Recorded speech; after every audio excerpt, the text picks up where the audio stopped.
Everyone, welcome back to another video. Here is me Minahil और आज मैं जिस वीडियो पर रिएक्शन करने जा रही हूँ उसका टाइटल है Turkey just killed secularism, world is silent over what Erdogan just said और इनके चैनल का नेम है स्टडी IQ IS।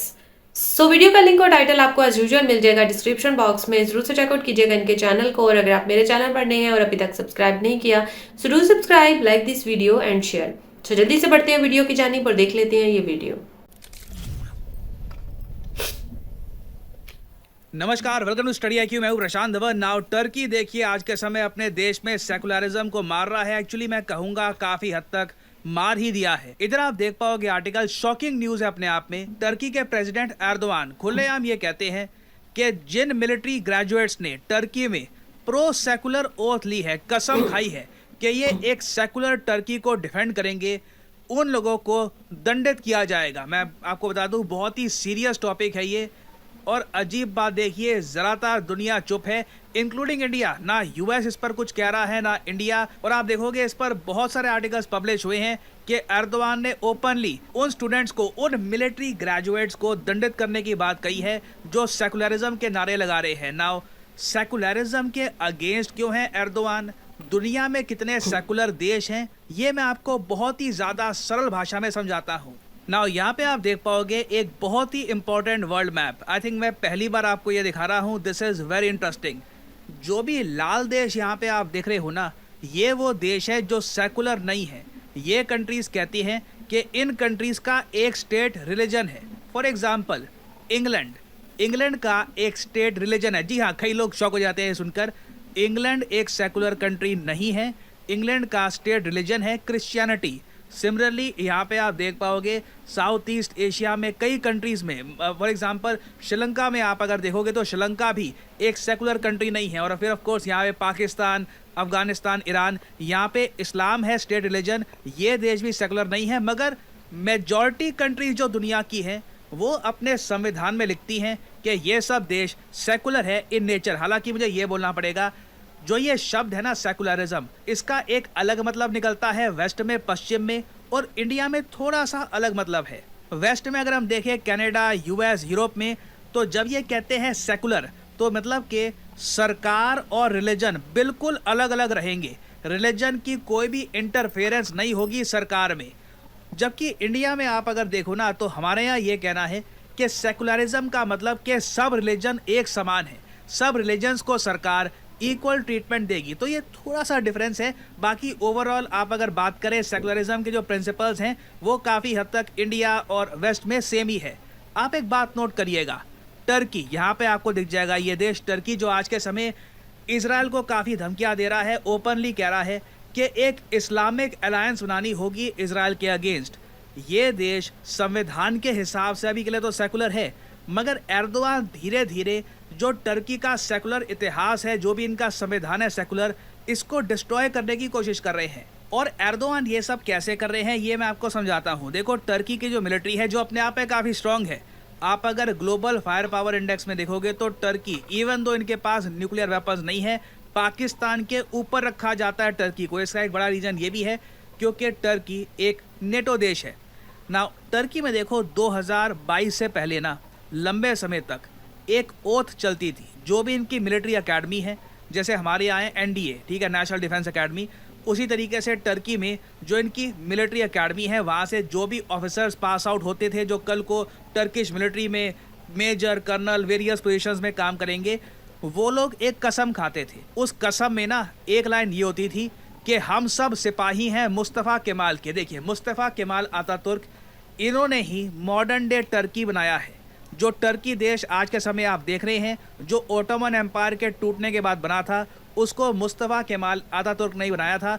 और इनके माइंड में एक विजन थी कि ये एक बहुत ज़्यादा रेडिकल कंट्री नहीं चाहते टर्की बन जाए, ये चाहते हैं टर्की एक मॉडर्न देश बने जहाँ पर इन्वेस्टमेंट्स हो, जहाँ पर पढ़ाई लिखाई हो, जहाँ पे औरतें भी पढ़े, बेसिकली सबको इक्वल राइट्स हो, हर रिलीजियस मिनॉरिटी यहाँ पर खुश रहे। तो जिस तरीके से आप कह लीजिए महात्मा गांधी का रोल कहते हैं इंडिया में, सेम टाइप की रिस्पेक्ट दी जाती है मुस्तफ़ा केमाल अतातुर्क को। नाउ इन्हें एर्दोगान बिल्कुल भी पसंद नहीं करते।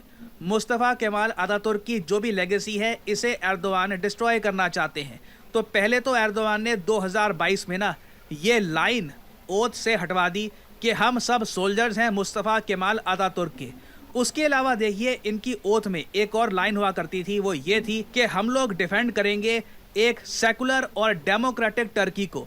नाउ एर्दोआन को सेकुलर शब्द ही पसंद नहीं है, वो चाहते, हालांकि उनको अभी इतनी पावर है नहीं, उनके संविधान से भी सेकुलर जो ये वर्ड है इसको ये रिमूव कर दे। हालांकि देखिए टर्की में सेकुलरिज्म ना बहुत अजीब किस्म का है। वहाँ पर जैसे ही जब भी कोई बच्चा पैदा होता है सरकार ऑटोमेटिकली मान लेती है कि वो मुसलमान है। बाद में वो गवर्नमेंट किसी ऑफिस में जाकर उसके पेरेंट्स बताते हैं कि देखिए हम किसी रिलीजियस मिनॉरिटी से आते हैं, हम क्रिश्चियन हैं या ज्यू हैं, और फिर उसके हिसाब से जो बच्चे का रिलीजन है वो चेंज किया जाता है। नहीं तो अगर मान लीजिए टर्की में गली में किसी को कोई अनाथ बच्चा मिल गया तो सरकार ऑटोमेटिकली एज्यूम करके चलेगी कि ये बच्चा एक मुस्लिम है। तो सेकुलरिज्म भी टर्की में थोड़ा सा आप कह लीजिए थोड़ा लूज टाइप का है। मगर एर्दोआन ने 2022 में टर्की की मिलिट्री से सेकुलरिज्म गायब करने के लिए जो इनकी कसम है इसमें भी बड़े बदलाव किए, सेकुलरिज्म वर्ड हटा दिया। मगर देखिए आज भी बहुत सारे जो यंग लोग हैं टर्की में वो एर्दोआन के सामने लड़ना चाहते हैं। वो चाहते हैं कि एर्दोआन को बिल्कुल कंप्लीट पावर ना मिल जाए, ये बिल्कुल डिक्टेटर ना बन जाए टर्की के, और टर्की एक टाइम पर जो मुस्तफ़ा केमाल अतातुर्क की सोच के हिसाब से बनाया गया था वही टर्की बना रहे। तो रिसेंटली क्या हुआ कि कई मिलिट्री पास आउट्स इन्होंने अपनी सेरेमनी के बाद अलग से एक शपथ ली कि हम एक सेकुलर और एक डेमोक्रेटिक टर्की की रक्षा करेंगे। इसकी वीडियो करी गई रिलीज और ये वीडियो लीक हो गई ना। टर्किश प्रेसिडेंट ने कसम खा ली है कि जिन लोगों ने भी एक कसम ली है कि ये एक सेकुलर टर्की के लिए लड़ेंगे उनको ये दंडित करेंगे, और दंड भी उनको ऐसा मिलेगा ताकि इन द फ्यूचर कोई भी ऐसी गलती ना करे। मगर एर्दोआन के लिए बहुत ही मुश्किल होगा इन सभी मिलिट्री ग्रेजुएट्स को दंड देना, क्योंकि पहली बात तो इनका नंबर बहुत ज़्यादा है, और दूसरी बात यहाँ पे आप देख पाओगे ये सब जो मिलिट्री ग्रेजुएट्स हैं ना ये बहुत कन्विंसिंगली बिलीव करते हैं अपनी आइडियोलॉजी पर कि टर्की एक सेकुलर डेमोक्रेटिक कंट्री ही रहेगा। यहाँ पे आप देख पाओगे वीडियो, ये सब मिलिट्री ग्रेजुएट्स कसम खा रहे हैं एक सेकुलर टर्की को डिफेंड करने की।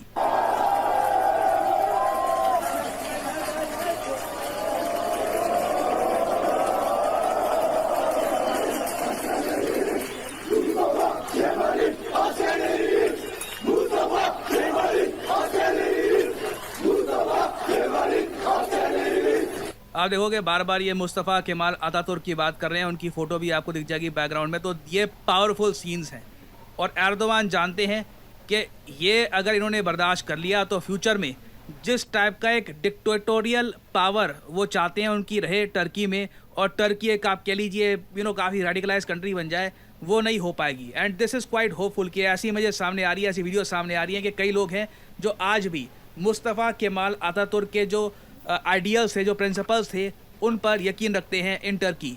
और फाइनली आप लोगों से मैं एक सवाल पूछूंगा, बहुत ही इंटरेस्टिंग सवाल है।